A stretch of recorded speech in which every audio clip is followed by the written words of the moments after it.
नमस्कार, आप सभी लोगों का स्वागत है हमारे खास प्रोग्राम में। प्रिय दर्शकों, आज हम लोग चर्चा करेंगे विपरीत राजयोग के बारे में। विपरीत राजयोग कितना शुभ व कितना अशुभ है। मेष से लेकर मीन लगन के जातकों के लिए किस प्रकार से ये योग का निर्माण होता है, वह कितना शुभकारी है आपके लिए। केंद्र व त्रिकोण के स्वामी का आपस में जब युक्ति संबंध, दृष्टि संबंध व राशि परिवर्तन होता है तो केंद्र त्रिकोण राजयोग का निर्माण होता है और ये राजयोग हर प्रकार से शुभकारी होता है। एक राजा के समान भौतिक व सांसारिक सुख को जातक भोगता है, निश्चित है इसका फल अच्छा होता है। लेकिन वहीं पर छठे, आठवें और 12वें भाव के स्वामी का कुछ इसी प्रकार से संबंध जब बनता है तो हर्ष, सरल और विमल नाम का राजयोग बनता है, जिसको हम विपरीत राजयोग के नाम से जानते हैं। पंडित जी लोग कहते हैं कि आपकी पत्रिका में विपरीत राजयोग बना हुआ है। विपरीत राजयोग होने के बावजूद भी आपको उस राजयोग की दशा मिल जाती है, फिर भी आप परेशान हो जाते हैं, फिर उस समय पर और समय खराब हो जाता है। ऐसा क्यों? आज इसी विषय को हम विस्तार से समझते हैं कि विपरीत राजयोग होने के बावजूद भी हमें उस समय पर शुभ फल क्यों नहीं प्राप्त होता है, कितना शुभ है हमारे लिए, कितना अशुभ है। आप लोग भी समझें, जो कि गुरु के माध्यम से बताया हुआ ये ज्ञान है, जो कि आप सभी लोगों तक हम शेयर कर रहे हैं। इस वीडियो के माध्यम से आप समझिए और इसका फीडबैक भी ज़रूर दीजिएगा। वीडियो अगर अच्छा लगे तो इसको लाइक भी कीजिएगा, शेयर भी कीजिएगा। व किसी भी प्रकार का अगर आपका ज्योतिष से संबंधित प्रश्न है, अपनी संपूर्ण कुंडली का फलादेश पाने के लिए स्क्रीन पर दिए गए नंबर पर आप कॉल करके हमसे संपर्क कर सकते हैं, बात कर सकते हैं। आगे बढ़ते हैं और बात करते हैं। सबसे पहले हम लोग मेष लगन अगर आपका है तो आपकी पत्रिका में विपरीत राशियों को कैसे समझेंगे, इसको समझते हैं। देखिए, मेष लगन अगर है तो छठे स्थान में कन्या राशि होगी, जहाँ के स्वामी बुध हैं। अष्टम स्थान में वृश्चिक राशि होगी, जहाँ के स्वामी मंगल हैं। और द्वादश स्थान में मीन राशि होगी, जहाँ के स्वामी बृहस्पति हैं। तो सबसे पहले हम द्वादश की ही चर्चा कर लेते हैं।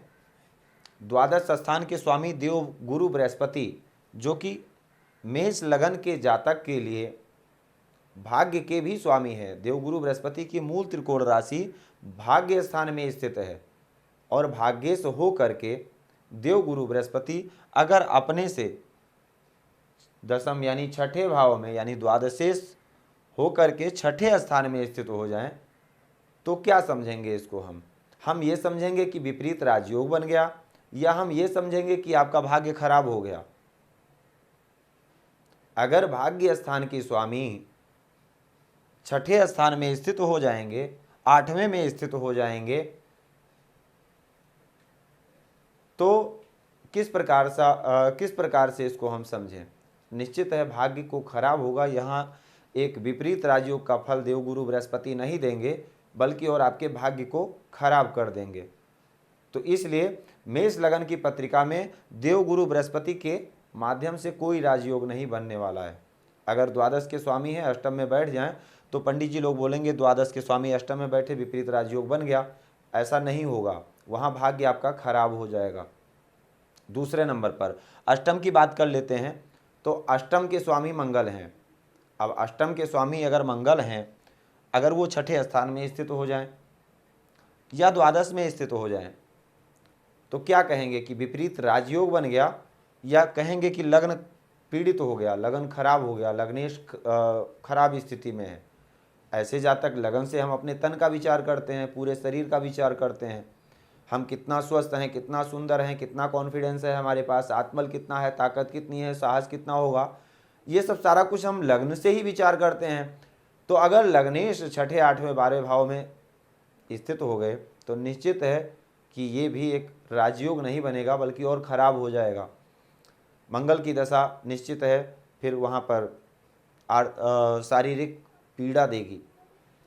अब छठे स्थान की अगर हम बात करें, मेष लगन में छठे स्थान के स्वामी बुध हैं।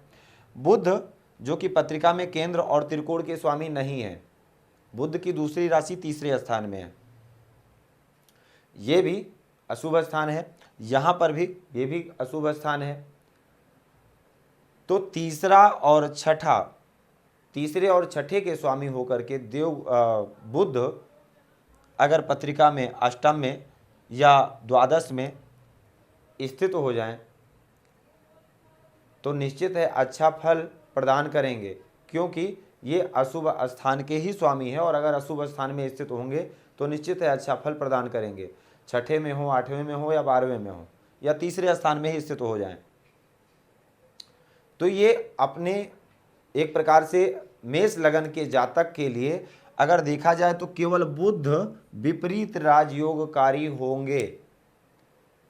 विपरीत राजयोग का अगर फल प्रदान करेंगे तो बुध करेंगे, और जब बुध की दशा आएगी कुछ इस प्रकार से अगर पत्रिका में आपके योग बन जाए कि तीसरे और छठे के स्वामी होकर के बुध अष्टम में हो, द्वादश में हो या छठे स्थान में ही स्थित हो, तो जब भी बुध की दशा अंतरदशा आपको मिलेगी आपको जीवन में अच्छा फल प्राप्त होगा। अब आगे बढ़ते हैं और बात करते हैं वृष लगन में। अगर आपकी वृषभ लगन की पत्रिका है तो आपकी पत्रिका में छठे स्थान के स्वामी शुक्र होंगे, अष्टम स्थान के स्वामी देवगुरु बृहस्पति होंगे और द्वादश स्थान के स्वामी मंगल होंगे। अब अगर आपकी पत्रिका में शुक्र जो कि छठे स्थान के स्वामी हैं अगर द्वादश स्थान में स्थित हो जाएं या अष्टम स्थान में स्थित हो जाएं तो क्या विपरीत राजयोग बनाएंगे या लग्न को प्रभावित कर देंगे, लग्न को खराब कर देंगे। कारक अगर हम कालपुरुष पत्रिका के हिसाब से देखें, कालपुरुष पत्रिका में शुक्र की उच्च राशि द्वादश स्थान में स्थित होती है, इसलिए शुक्र को द्वादश में भी शुक्र का अच्छा फल बताया गया है। लेकिन अगर लग्न के स्वामी हैं द्वादश स्थान में स्थित हो जाएंगे वृष लगन में तो कहीं ना कहीं लग्न को प्रभावित करेंगे, लग्न को खराब करेंगे। तो क्या शुक्र को यहाँ पर कन्फर्म ये नहीं कह सकते हैं कि शुक्र राजयोगकारी ही होंगे अगर छठे स्थान के स्वामी हैं और द्वादश में स्थित हो जाएं या अष्टम स्थान में स्थित हो जाएं या छठे ही स्थित हो जाते हैं तो बहुत अच्छा नहीं लेकिन बहुत खराब भी नहीं कहेंगे, लग्न को प्रभावित करेंगे, लग्न को खराब करेंगे। वहीं पर अगर अष्टम स्थान की बात करें तो अष्टम स्थान के स्वामी देवगुरु बृहस्पति हैं और बृहस्पति जो कि बृहस्पति की दूसरी राशि एकादश स्थान में है और एकादश स्थान भी जो कि अशुभ स्थान है। यहाँ पर देवगुरु बृहस्पति अगर द्वादश में या छठे स्थान में अगर स्थित हो जाते हैं तो विपरीत राजयोग का निर्माण करेंगे, अपनी दशा अंतरदशा में काफ़ी अच्छा फल प्रदान करेंगे क्योंकि वो केंद्र व त्रिकोण में देवगुरु बृहस्पति की कोई राशि नहीं है। देवगुरु जो कि एकादश स्थान के स्वामी है जो भी है अशुभ स्थान है, अष्टम स्थान के स्वामी है जो कि अशुभ स्थान है। तो देवगुरु बृहस्पति की दशा अंतरदशा देवगुरु बृहस्पति यहाँ पर राजयोगकारी होंगे। अगर आपका वृषभ लगन है गुरु की दशा मिलेगी तो निश्चित है अच्छा फल प्रदान करेंगे। वहीं पर अगर हम मंगल की बात कर लें तो मंगल द्वादश स्थान के स्वामी हैं। अब मंगल छठे स्थान में स्थित हो जाएं, अष्टम में स्थित हो जाएं या द्वादश में ही स्थित हो जाएं तो मंगल की दूसरी राशि जो कि केंद्र में है, त्रिकोण में नहीं है। और यहाँ पर अगर देखा जाए तो मंगल और शुक्र सम है। मंगल अगर द्वादश स्थान में स्थित हो या छठे स्थित हो या अष्टम में स्थित हो जाए तो अच्छे ही फल प्रदान करेंगे। तो वृष लगन में अगर देखा जाए तो देवगुरु बृहस्पति व मंगल ये दो ग्रह राजयोगकारी होंगे, विपरीत राजयोग का फल प्रदान करेंगे। देवगुरु बृहस्पति अगर छठे, आठवें व 12वें स्थान में स्थित हों, मंगल जो कि अष्टम के स्वामी है, द्वादश के स्वामी हैं, अष्टम में बैठ जाएं और बृहस्पति जो कि अष्टम के स्वामी है द्वादश में बैठ जाएं तो ये विपरीत राजयोग एक अच्छा राजयोग बनेगा। जब इन दोनों ग्रहों की दशा अंतर्दशा आएगी तो निश्चित है अच्छे फल की प्राप्ति होगी। आगे बढ़ते हैं और बात करते हैं मिथुन राशि वालों के लिए, मिथुन लगन वालों के लिए किस प्रकार से समझेंगे। मिथुन लगन में अगर आपका मिथुन लगन है तो आपकी पत्रिका में छठे स्थान के स्वामी मंगल बनेंगे।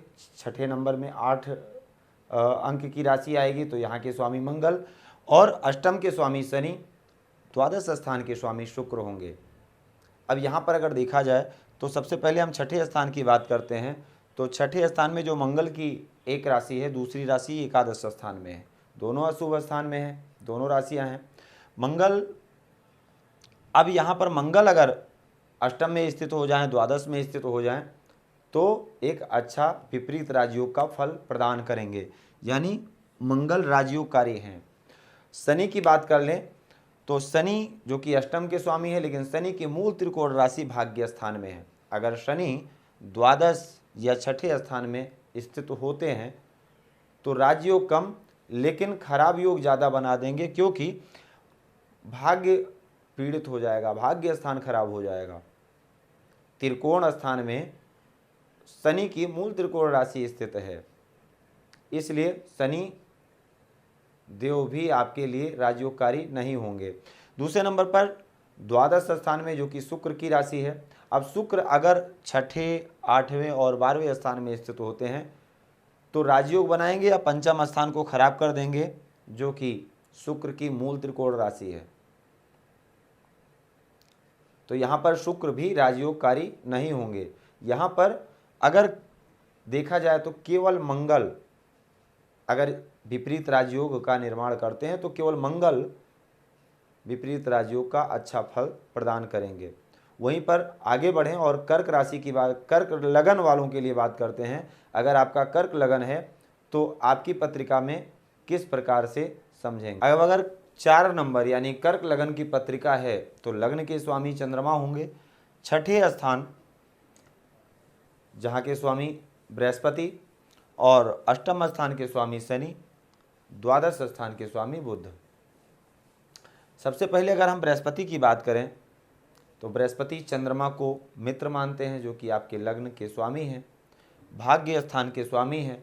अब बृहस्पति अगर अष्टम स्थान में आकर के स्थित हो जाएंगे तो ये विपरीत राजयोग का फल मिलेगा, या आपका भाग्य खराब हो जाएगा, क्योंकि लग्न इसके मित्र भी हैं। या देवगुरु बृहस्पति द्वादश स्थान में स्थित हो जाएं तो देवगुरु बृहस्पति कर्क लगन वालों के लिए राजयोगकारी नहीं होंगे। वो अगर राजयोग का निर्माण करते हैं तो भाग्य को खराब करेंगे। अगर ऐसी स्थिति बनती है तो जातक के जीवन में संघर्ष और बढ़ जाता है। अगर अष्टम स्थान में स्थित हो जाएंगे तो अथक प्रयास करने के बाद सफलता मिलती है। द्वादश स्थान में अगर स्थित हो जाएं देवगुरु बृहस्पति तो पैसा लगाते जाएंगे, बिजनेस व्यापार में पैसा अधिक इन्वेस्ट करते जाएंगे, बार बार नुकसान होगा। लास्ट में जाकर के जब आप बिल्कुल हार जाएंगे तब आपको बेनिफिट मिलेगा। छठा स्थान कुछ इसी प्रकार से है, संघर्ष करने के बाद आपको, प्रयास करने के बाद आपको सफलता मिलेगी। और वहीं पर अगर हम शनि की बात करें तो शनि सप्तम के स्वामी हैं, जो कि केंद्र स्थान है, त्रिकोण नहीं है, और अष्टम स्थान के स्वामी हैं। मूल त्रिकोण राशि अष्टम स्थान में है, लग्न इसके मित्र भी नहीं है। और शनि अगर यहाँ से छठे स्थान में या द्वादश स्थान में स्थित हो जाते हैं, द्वादशीस बुध जो कि अष्टम स्थान में अगर स्थित हो जाते हैं तो शनि राजयोगकारी होंगे। शनि की दशा अंतरदशा जब भी आपको मिलेगी तो निश्चित है कर्क लगन वालों को अच्छा फल प्रदान करेगी, अगर विपरीत राजयोग बना हुआ है पत्रिका में तो। वहीं पर अगर द्वादशेश की बात करें तो द्वादशेश बुध है, और बुध की दूसरी राशि तीसरे स्थान में है। एक अशुभ स्थान है, दूसरा दुख स्थान है। तो अगर बुध राजयोग बनाते हैं, विपरीत राजयोग बनाते हैं तो बुध भी अच्छा फल प्रदान करेंगे। बुध भी यहाँ विपरीत राजयोग का एक अच्छा फल प्रदान करेंगे। तो कर्क लगन में शनि और बुध ये दो ग्रह राजयोगकारी होंगे, विपरीत राजयोगकारी होंगे। बृहस्पति जो कि नहीं होंगे। इस प्रकार से मेष से लेकर इस वीडियो के माध्यम से हम लोगों ने कर्क लगन तक विपरीत राजयोग को समझा। अगले वीडियो में सिंह लगन से और वृश्चिक लगन तक किस प्रकार से विपरीत राजयोग का निर्माण होता है और कौन कौन से ग्रह शुभ फल देने वाले होंगे और कौन कौन से अशुभ फल देने वाले होंगे, विपरीत राजयोग को विस्तार से समझेंगे।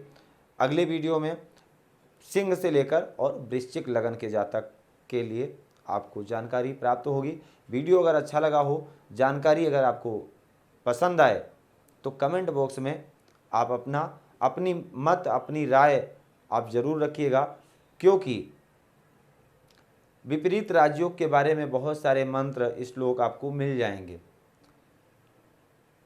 लेकिन ये जो जानकारी है ये गुरु से प्राप्त की हुई है, जो कि आप सभी लोगों के समक्ष उपस्थित है और ये समझने का विषय है।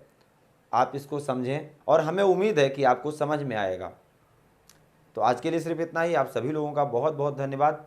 जय श्री सीताराम। भूमि, भवन, वाहन, धन, संपत्ति, शादी, व्यापार एवं संतान आदि से संबंधित समस्याओं से हैं परेशान और चाहते हैं उसका संपूर्ण निदान, तो ज्योतिर्विद अमरीश तिवारी जी से तुरंत संपर्क करें। हमारे संपर्क सूत्र हैं 9718504998। हमारे यहाँ वैदिक ब्राह्मणों के द्वारा सभी प्रकार के पूजा पाठ, कर्मकांड, यज्ञ अनुष्ठान, विवाह, गृह कलेश, काल सर्पदोष व नवग्रहों की पूजा आदि कराई जाती है। हमारे यहाँ सभी प्रकार के यंत्र, राशि रत्न, कवच, जन्मपत्री एवं रुद्राक्ष सिद्ध किए जाते हैं।